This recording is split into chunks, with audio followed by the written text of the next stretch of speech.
안녕하세요. 모모스입니다. 오늘도 감정 수업 관련된 책을 읽어보려고 해요.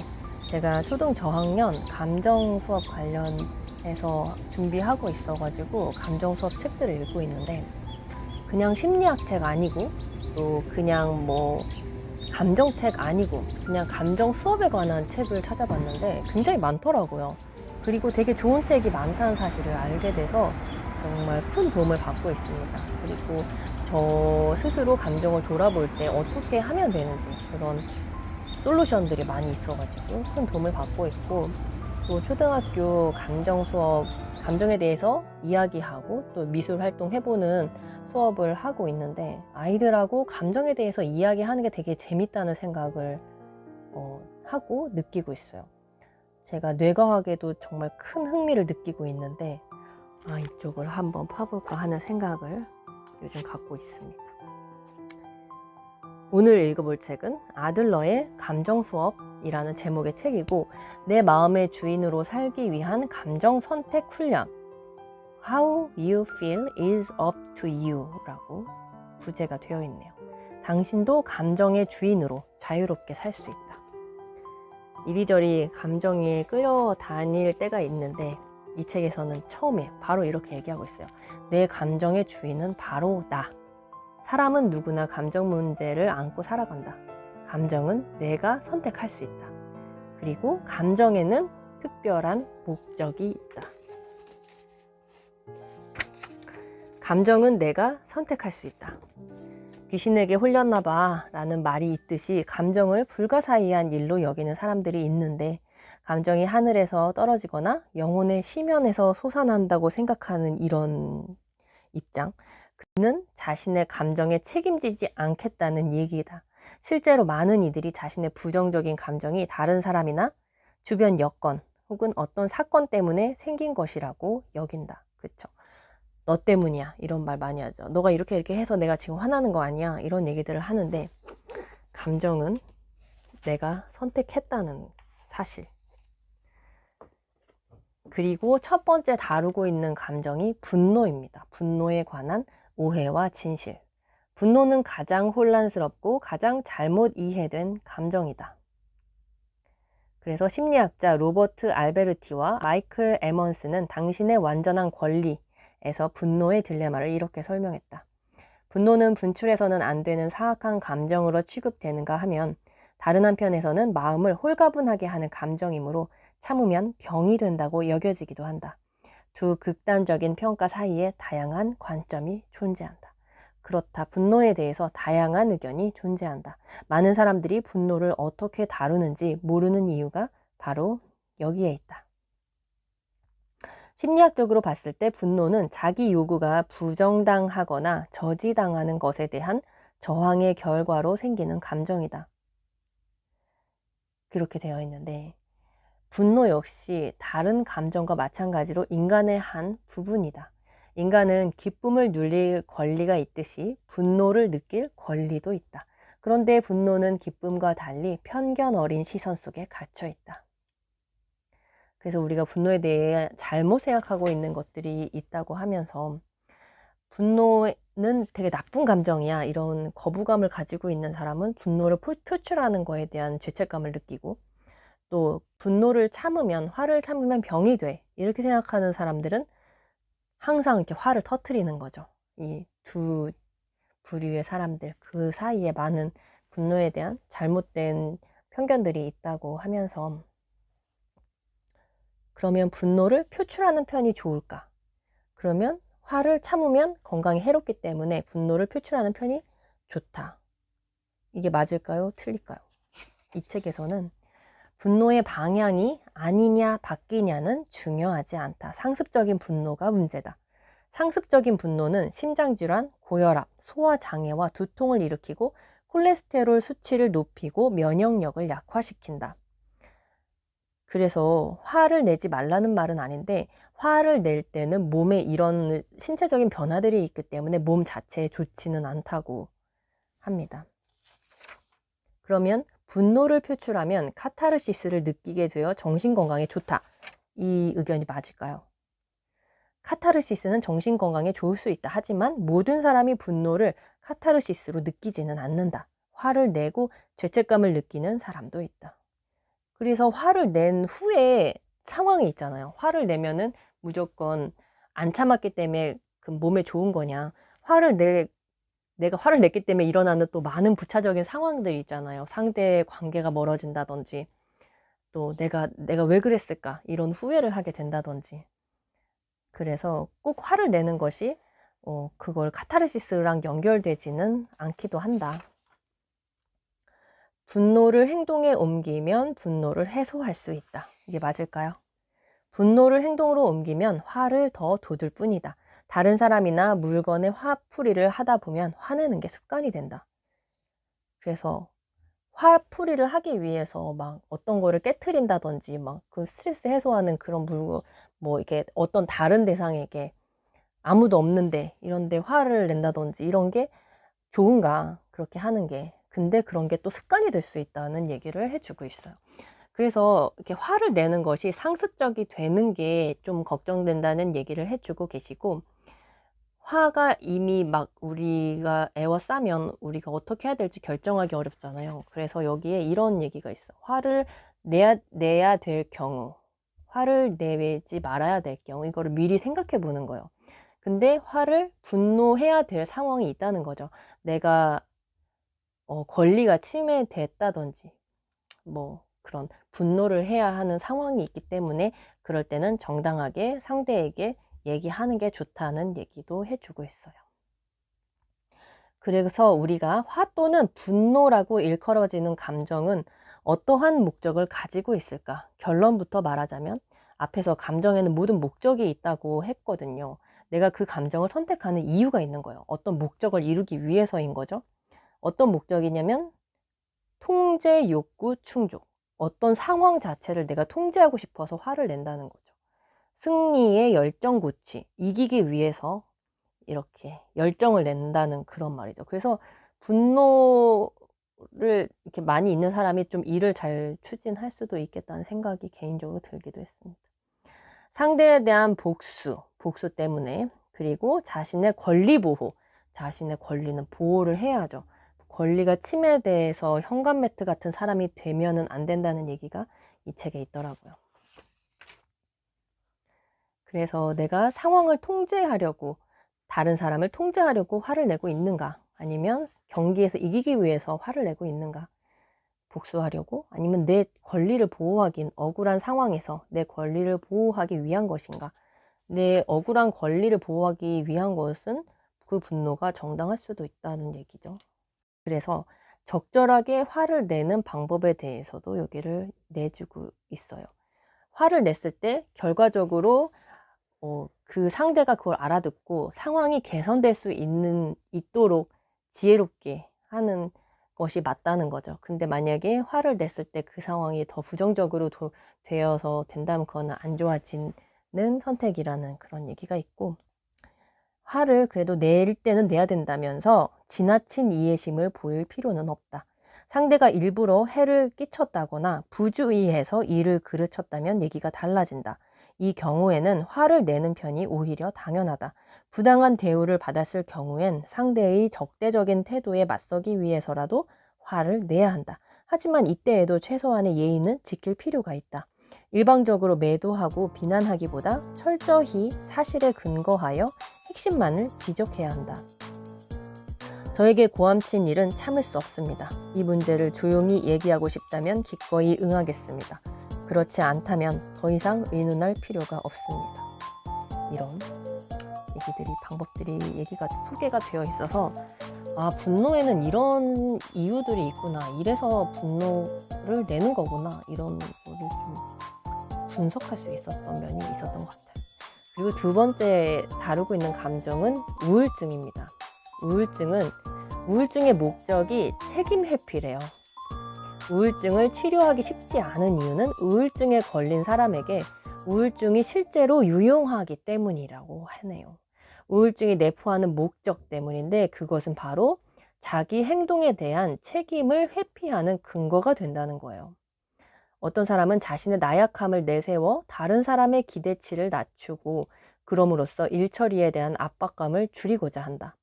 그리고 다른 사람의 보호와 배려를 은근히 바라기도 한다. 나아가 실패에 대한 변명과 비판에 대한 방어 수단으로 우울증을 이용하는 사람도 있다. 그래서 내가 우울할 때 그 이유가 혹시 핑계를 대고 있지는 않은가 이런 생각을 해보게 되더라고요. 그리고 우울증에 잘 걸리는 유형들이 있다고 여기서 소개해주고 있어요. 우울증에 시달리는 사람은 자신과 자신의 삶을 부정적이고 비관적인 관점에서 바라보는 경향이 있다. 부정적인 사고방식은 실제로 우울증과 불안을 심화시킨다. 어떤 문제를 비관적으로 생각하는 사람은 계속 기분이 가라앉을 수밖에 없다. 생각과 믿음은 감정에 커다란 영향을 미치기 때문이다. 긍정적이고 현실적인 사고방식을 갖게 되면 우울한 기분에서 벗어나고 자존감을 높일 수 있다. 그래서 자신에 대한 기대치가 너무 높은 사람도 감정장애에 시달릴 수 있다면서 이런 사람들은 자신의 비현실적인 기대치를 만족시키지 못해 좌절감과 우울증에 빠지는 경우가 많다. 자, 사례를 들고 있습니다. 여기에 해당하신다면 우울증에 걸릴 가능성이 높다는 거죠. 1번, 내가 무언가를 원한다면 나는 반드시 그것을 손에 넣어야 한다. 2번, 내가 어떤 일에 전념한다면 나는 반드시 성공해야 한다. 3번, 다른 사람들은 내가 정한 기준을 받아들여야 하고 내가 정한 목표를 달성하기 위해 노력해야 한다. 그렇지 않다면 부당한 일이다. 정말 되게 이상적인 이런 상황인 거죠. 듣다 보면은 모든 사람이 이렇게 되기를 원할 것 같긴 한데 4번, 내가 훌륭한 업무 성과를 보인다면 상사는 당연히 내게 보상해야 한다. 근데 세상이 꼭 그렇진 않잖아요. 5번, 다른 사람들은 반드시 내 뜻에 따라 움직이고 생각해야 한다. 6번, 나는 완벽해야 한다. 내가 내 기대치에 따라 살지 못한다면 나는 패배자에 불과하다. 이렇게 생각하는 경향이 있어서 이런 생각이 바로 비현실적인 기대라고 합니다. 기대치가 너무 높을수록 자신과 인생에 대해 낙담하고 실망하게 될 것이다. 그리고 타인에게 인정받으려는 욕구가 큰 사람도 그렇다고 합니다.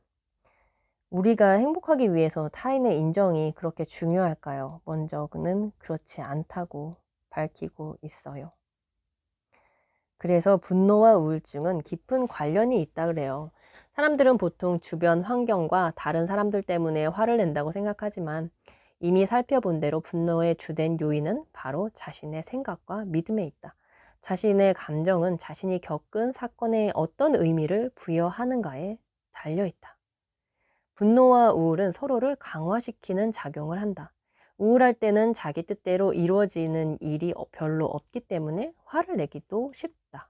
또한 상황을 통제하거나 바꿀 수 없기 때문에 분노를 느낀다. 화가 나면 생각이 비뚤어지기 십상이며 이런 왜곡된 생각이 분노의 감정을 격화시켜 이유 없이 다른 사람에게 적대감을 보이는 경우도 많다. 이렇게 속에 쌓인 분노는 무력감을 유발하고 이는 다시 우울증을 심화시킨다. 앞에서 여러 차례 강조했듯이 분노 역시 스스로 결정한 감정이라는 사실을 깨달을 때 비로소 다른 감정을 선택할 수 있다. 되게 새로운 접근 방법이었습니다. 그리고 죄책감에 대한 얘기를 하고 있어요. 세 번째로, 죄책감은 고통스러운 감정이다. 하지만 스스로 변하는 일은 더 어렵고 고통스럽다. 해야 할 일을 하지 않았거나 자신이나 다른 사람의 기대를 배반한 경험이 누구에게나 있을 것이다. 그럴 경우 죄책감을 느낀다. 내가 왜 그 일을 안 했는지 혹은 왜 그런 일을 저질렀는지 후회 막급한 심정이 된다. 하지만 곧 너무 바빠서 잊어버려서 혹은 나한테 너무 많은 걸 기대한다 등 자기와 자기의 잘못에 대해 구차한 변명을 늘어놓는다. 죄책감도 일종의 변명에 속한다. 잘못을 인정하면 죄책감을 느끼고 죄책감은 스스로의 잘못을 변명해준다. 하지만 죄책감은 잘못된 행동에 대한 대가로서 충분치 않다. 그래서 내가 어떤 일을 했어야 되는데 하지 못한 거에 대해서 죄책감을 느끼는 것으로 그것을 책임지려 한다는 거죠. 회피하거나. 죄책감의 목적이 그렇다는 거죠. 그러면 어떻게 해야 되나? 불안을 대하는 지혜로운 방법. 자신이 불안하다는 사실을 인정한다. 자신이 불안에 빠졌다는 사실을 인정하지 않으면 불안이 가중될 위험이 있다. 자신의 신체와 신체 반응을 통제하려고 할수록 통제력을 잃게 된다. 이 덫에서 빠져나오기 위해서는 자신의 신체 반응을 완벽히 통제하겠다는 생각을 버려야 한다. 손바닥에 땀이 나고 입이 마르고 근육이 긴장하는 생리적 반응을 그대로 인정하고 통제력을 상실한 사실까지 인정해야 한다. 자신이 불안하다는 사실을 인정했을 때 비로소 불안의 악순환에서 벗어날 수 있다. 불안하고 초조하다는 사실을 숨기지 말아야 한다. 자신의 생각과 감정, 행동을 의식하면 자기 자신을 객관적으로 볼 수 있다. 현실에 대한 통제력을 발휘할 수 있다. 원하는 감정을 느끼기 위해서는 어떻게 해야 할지 자기 대화를 통해 자신에게 물어보자. 불안을 완전히 없앨 수는 없다. 조금씩 줄여나간다고 생각해야 한다. 인내심을 갖고 때로는 하루 동안이라도 불안한 마음을 지켜보고 조금이라도 불안이 줄어드는 기미가 보이면 노트에 그 경과를 적어본다. 중요한 것은 상상이 아니라 현실이다. 두려운 상황을 자꾸 피하기만 하면 일시적으로 불안을 줄일 수는 있지만 마음 깊이 잠재된 불안은 계속 커진다. 반면 그 상황에 정면으로 대응하고자 하면 두렵다는 생각이 점점 사라질 것이다. 이때 중요한 것은 모든 일을 완벽하게 처리하려고 하는 대신 불안한 마음에도 불구하고 그저 자신이 할 일을 하는 것이다. 실수를 하고 죄의식에 시달리며 서툰 모습을 보일 수도 있지만 묵묵히 나아가는 것이다. 그래서 할 수 있는 일을 눈앞에 보이는 것, 현실에 집중한다는 방법으로 얘기를 해주고 있어요. 불안에 대한 것을. 산악도로 운전의 경우도 심호흡을 하며 오직 운전에만 집중한다면 긴장을 줄일 수 있다. 자신이 처한 상황을 스스로 책임지는 자세는 불안을 없애고 자신감을 회복하는 데 필수적이다.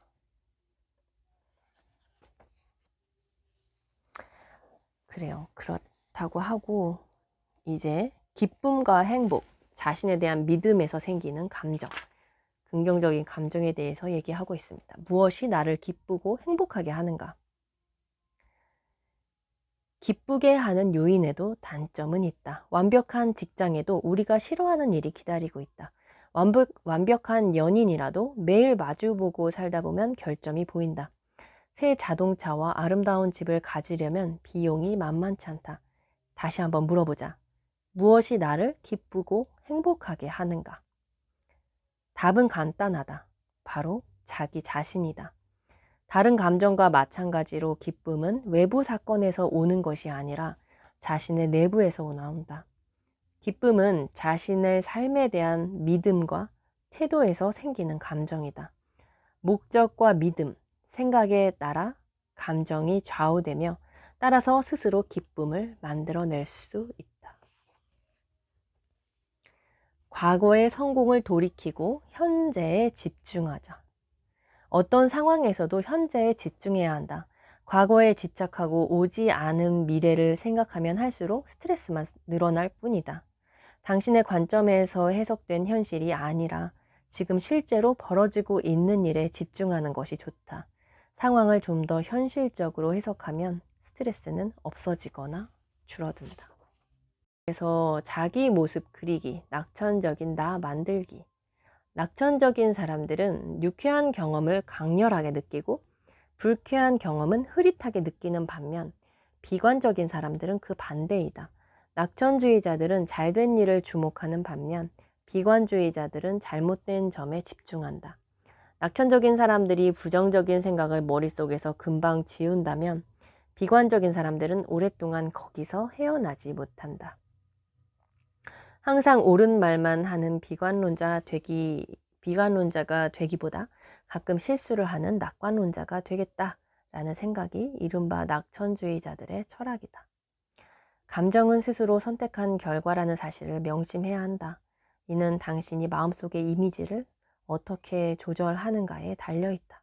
밝고 강렬한 이미지를 느끼는 장면이 그래서 감정의 추 만드는 방법이 소개되어 있어요. 내가 필요할 때 그 감정을 불러올 수 있도록 내가 긍정적인 감정을 자꾸 많이 심는 거죠. 만드는 방법을 소개해 드릴게요. 1번. 지금 필요한 감정이 무엇인지 생각한다. 가령 자신감이 필요하다고 해보자. 그러면 2번. 자신감이 충만했던 장면을 마음속에 생생하게 떠올린다. 표정, 몸짓, 호흡, 어조 등 자신이 어떤 모습이었는지 자세히 그려본다. 만약 말을 하고 있다면 무슨 말을 하는지 들어본다. 장면을 더 생생하게 환기하려면 후각이나 촉각, 미각 등 다른 감각에 미치는 느낌도 재생해야 한다. 3번. 과거에 자신감이 넘쳤던 모습을 지금 그대로 재현한다. 얼굴 표정이나 자기 혼자 말하는 내용까지 그대로 따라한다. 4번. 그때의 느낌과 감정이 절정에 달하는 순간 엄지와 중지를 숨기거나 손등을 가볍게 친다. 이른바 큐사인이다. 필요한 순간에 과거의 감정을 환기하는 신호라고 보면 된다. 큐사인을 재생하는 순간 과거에 느꼈던 감정이 생생하게 되살아날 것이다. 5번. 자신감이 떨어진 상황에 맞닥뜨렸을 때 큐사인을 재생한다. 자신감 있었던 그때의 느낌을 되살려 자신감을 불러올 수 있다. 그래서 자기 마음 안에 스크린으로 자기가 되게 행복했던 장면, 기뻤던 장면 이런 것들을 기념하고 추억하는 거 자꾸자꾸 그런 걸 많이 생각하는 것이 좋고 또 미래에 자기가 성공했을 때의 모습, 좋았을 모습을 상상해 보는 것도 좋다는 얘기 그런 거를 계속 트레이닝을 많이 하는 것도 좋다는 얘기를 전해주고 있어요. 그래서 아들러의 감정 수업 책을 짧게 읽어봤습니다. 그래도 되게 길었는데 되게 제가 정리한 내용들을 블로그에 글로 많이 남겨놨어요. 도표 같은 거 많이 올려놨으니까 여기 글 아래 써져 있는 링크 타고 한번 블로그도 방문해 보시기를 추천드립니다. 감사합니다.